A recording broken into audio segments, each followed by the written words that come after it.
जनता politics में आपका स्वागत है। पूरी दुनिया के 195 देशों में 57 देश मुस्लिम समुदाय के हैं, यानी लगभग 30% देश। फिर भी अन्य देशों को मुस्लिम देश बनाने की कोशिश दिन रात जारी है। फिर भी किसी भी देश से भागे मुस्लिम शरणार्थी इन 57 देशों में शरण नहीं लेते। वो अन्य लोकतंत्र या राजतंत्र या सेकुलर देशों में ही पनाह मांगते हैं।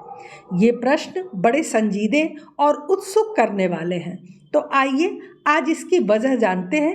वीडियो को पूरा अवश्य देखिएगा। आपने कभी हिजरत शब्द सुना है? शायद न सुना हो। हिजरत का शाब्दिक अर्थ है वतन त्यागना। किसी एक स्थान को छोड़कर किसी नए या दूसरे स्थान पर विस्थापित होने को हिजरत कहते हैं। मोहम्मद साहब को मक्का छोड़कर मदीना जाना पड़ा था, उसे हिजरत कहा गया था। जिस सन में ऐसा हुआ था उसे हिजरी सन भी कहते हैं और तभी से हिजरी कैलेंडर की शुरुआत हुई। कभी आपने सोचा कि सऊदी अरब समेत तमाम मुस्लिम देश मुस्लिम शरणार्थियों को स्वीकार क्यों नहीं करते? सभी मुस्लिम शरणार्थी संपन्न मुस्लिम देशों में जाने के बजाय गैर इस्लामिक देश Sweden, Australia, England, Norway, France, America या भारत में ही शरण क्यों चाहते हैं? तो इसका कारण है हिजरत। वस्तुतः इस्लामिक देशों से गैर इस्लामिक देशों की ओर मुस्लिमों का माइग्रेशन बिना वजह नहीं होता है। इसके पीछे का मुख्य कारण है इस्लाम को दुनिया में फैलाना, और इस्लाम तभी फैलेगा जब मुस्लिम फैलेगा। इस व्यवस्था को हिजरत कहते हैं। पूरी दुनिया में इस्लाम के प्रचार प्रसार की यह इस्लामिक व्यवस्था है। मदरसे मस्जिदों में इसे दीनी फ़र्ज़ के रूप में पढ़ाया जाता है। मतलब आपका फ़र्ज़ है इस्लाम को फैलाना। अब जहाँ पहले से इस्लाम है वहाँ जाकर रहने से क्या फ़ायदा होगा? वहाँ कहाँ इस्लाम फैलाएंगे? इसलिए गैर इस्लामिक मुल्कों में जाकर अपने फ़र्ज़ को अंजाम देते हैं। सऊदी अरब जो सबसे अधिक सच्चा इस्लामिक मुल्क है, वो भी अपने यहाँ मुस्लिमों को शरणार्थी के रूप में स्वीकार नहीं करता, लेकिन दूसरे देशों में मुस्लिम शरणार्थियों के लिए पर्याप्त धन उपलब्ध कराता है, जिसका माध्यम मदरसे और मस्जिद होते हैं। इस तरह से इस्लाम के प्रचार का यह बेहतरीन रास्ता है। इस्लाम का दूसरा नियम है कि तमाम दुनिया को इस्लामिक अनुयायी और गैर इस्लामिक यानी काफिर देश में बांटना। इस हिसाब से दुनिया को दारुल इस्लाम और दारुल हरब में विभाजित किया जाता है।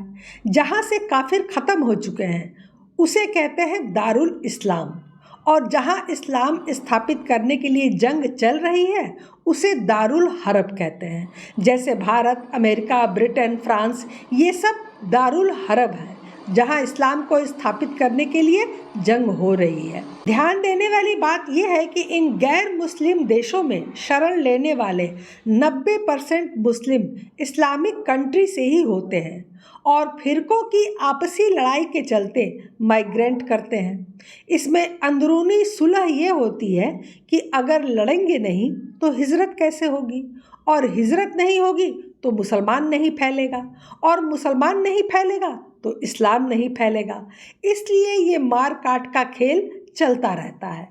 आपने अवश्य ऐसा देखा या सुना होगा, एक घुसपैठिया शरणार्थी परिवार आता है, एकदम फटेहाल स्थिति में। 6-7 बच्चे हैं, एक पेट में भी पल रहा है। बच्चे एकदम से सूखे, दुबले पतले, फटेहाल सी स्थिति, कुछ ऐसी जैसे कई दिनों से बिना खाए पिए हों। कोई भी देखेगा तो एक बार मनुष्य होने के नाते तरस ही खाएगा इनके ऊपर। और इनके माँ बाप हाथ जोड़े खड़े हैं कि माई बाप हमें कुछ जगह दे दो ठहरने के लिए, जहाँ हम और हमारे बच्चे धूप और बरसात से बच सकें।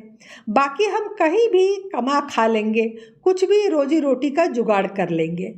गांव या छोटे शहर के भले मानुस लोग सहृदयता का परिचय देते हुए इनको पनाह दे देते हैं, परिवार पालने का अवसर देते हैं, अपने खेतों में काम दे देते हैं, अपने संस्थानों में नौकरी दे देते हैं। लेकिन जैसे जैसे ये मजबूत होते जाते हैं, उलेमाओं के संपर्क में आते हैं, स्थानीय मजहबियों से साठगांठ होने लगती है, तब ये जबरा मजहबी बन जाते हैं। जबरा मतलब एकदम कट्टर वाला।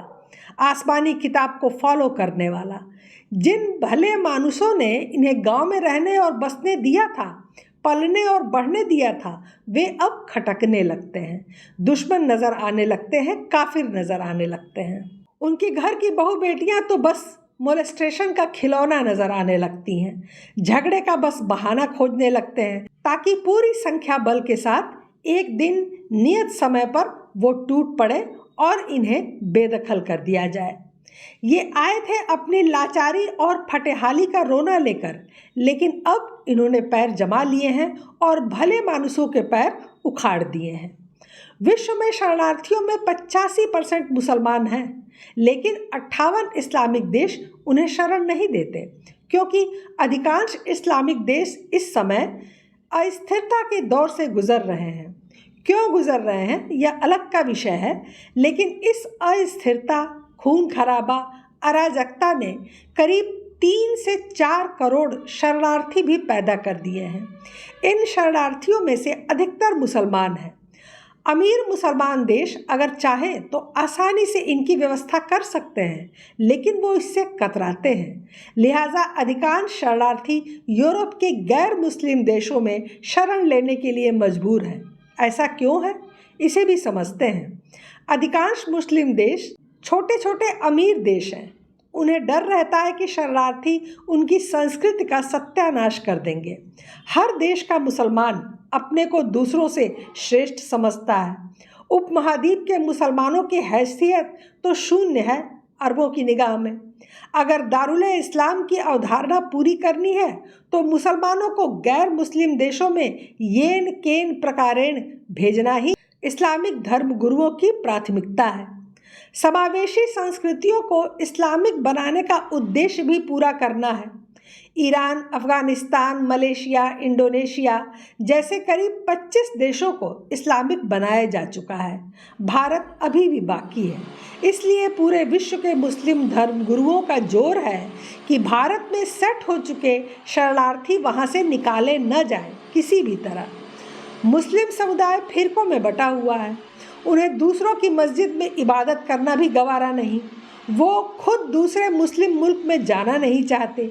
मुसलमानों को हिंदुस्तान पसंद है, न कोई रोक न टोक।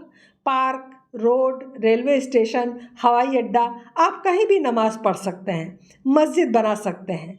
यहाँ का बहुसंख्यक समुदाय डरा हुआ है कि कहीं उसे कोई सांप्रदायिक न कह दे। रोहिंग्या और बांग्लादेशी मुसलमान तो गोली खाने के लिए तैयार हैं, लेकिन देश छोड़ने के लिए तैयार नहीं हैं। भारत में उनके स्वागत के लिए उनके धर्म भाई आंदोलन करने के लिए तैयार हैं, तो वो और कहीं क्यों जाएं? अमेरिका किसी को इराक में मारे तो आंदोलन लखनऊ में शुरू हो जाता है। पूरा हिंदुस्तान पाकिस्तानी मुसलमानों को नागरिकता दिलाने के लिए आंदोलन कर रहा है।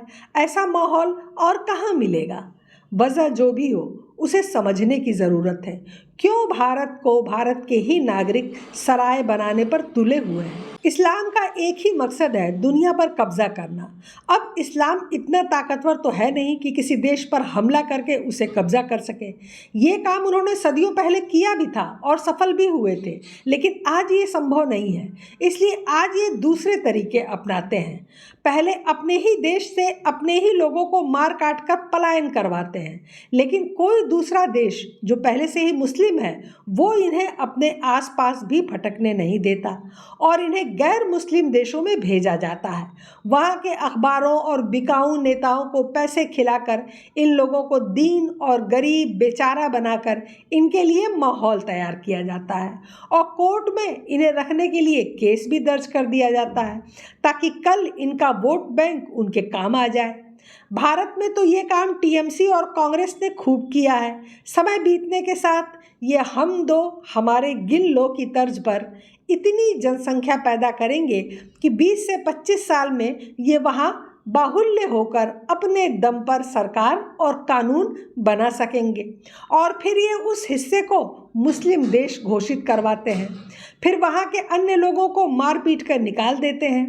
और देशों में तो नहीं, लेकिन भारत जैसे देशों में इन्हें गद्दारों का खूब साथ मिलता है, जिससे ये यहाँ खूब फल फूल रहे हैं। पहले एक जयचंद पार्टी थी, आज तो 10-10 जयचंद पार्टियाँ बनी हुई हैं और उन पार्टियों के कार्यकर्ता जाने अनजाने में जयचंदों का साथ दे रहे हैं। सवाल यह है कि अगर ये शांति का मजहब है तो फिर कत्लेआम क्यों? हिंदुओं को कश्मीर घाटी से क्यों भागना पड़ा? सिर्फ इसलिए कि वे अल्पसंख्यक थे? सबसे खतरनाक मजहबी दंगों गुजरात 2002, मुंबई 1993 और भागलपुर 1989 के दौरान भी मुसलमानों को कहीं पलायन करने की जरूरत नहीं पड़ी। यह विचारणीय है कि हमेशा दंगों में हिंदू ही अपनी जमीन छोड़कर क्यों भागता है। दंगे जब होते हैं तो मुसलमान क्यों नहीं भागता? नियम तो साफ है ना कि जब तक अल्पसंख्यक हैं सेकुलर देश को सहन कर लो, उसके बाद तो इस्लामिक कंट्री बनाना ही है। अपने अगल बगल नज़र दौड़ाइए, घटनाओं पे गौर कीजिए। अगर आपके यहाँ नहीं घटी है तो उसके पोटेंशियल को भांपिए। कहीं आपका एरिया इसी ओर तो नहीं बढ़ रहा है?